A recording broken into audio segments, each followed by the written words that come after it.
Have you ever looked in the mirror and thought, I don't even know who I am anymore? You're not alone. Growing up today feels more confusing than ever. And there's a reason why. But in a world full of filters, labels, and expectations, that process can feel impossible. Social media feeds us an endless stream of curated lives. We're told to be unique, but also to fit in. The result? A generation afraid to be themselves. In your teenage years, your brain is rapidly changing.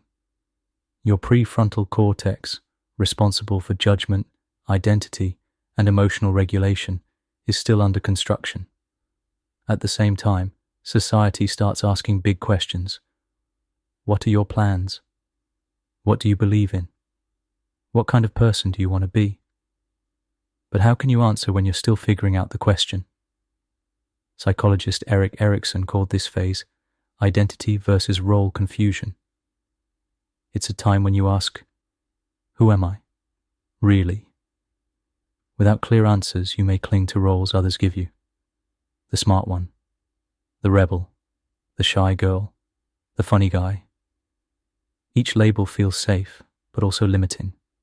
Social media feeds us an endless stream of curated lives. We're told to be unique, but also to fit in. The result? A generation afraid to be themselves. Philosopher Søren Kierkegaard once said, "The most common form of despair is not being who you are.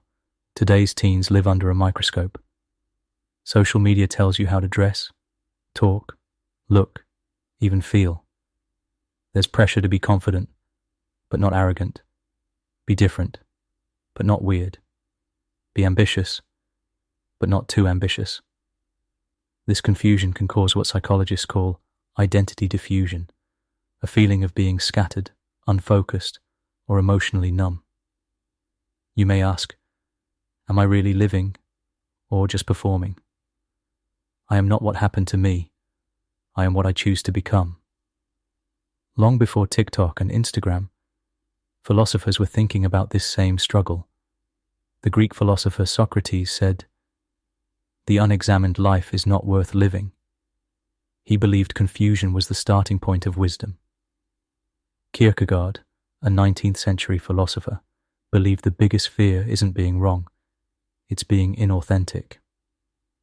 British psychoanalyst Donald Winnicott introduced the idea of the false self. It's the version of us we create to meet others' expectations, polite, pleasing, perfect. The false self keeps us safe, but if we rely on it too much, we lose touch with our real self.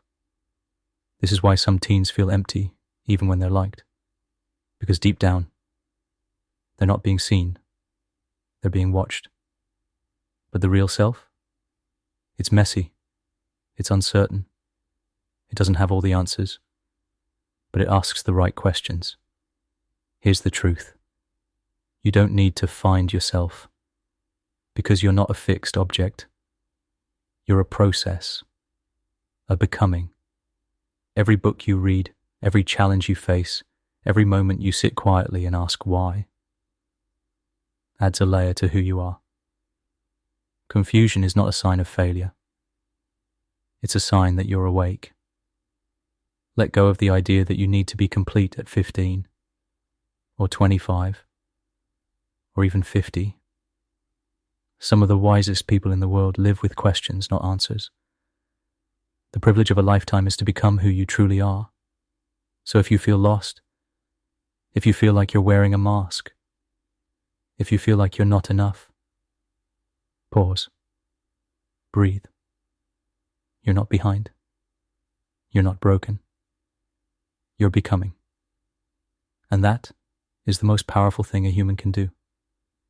If this video made you feel seen, you're not alone.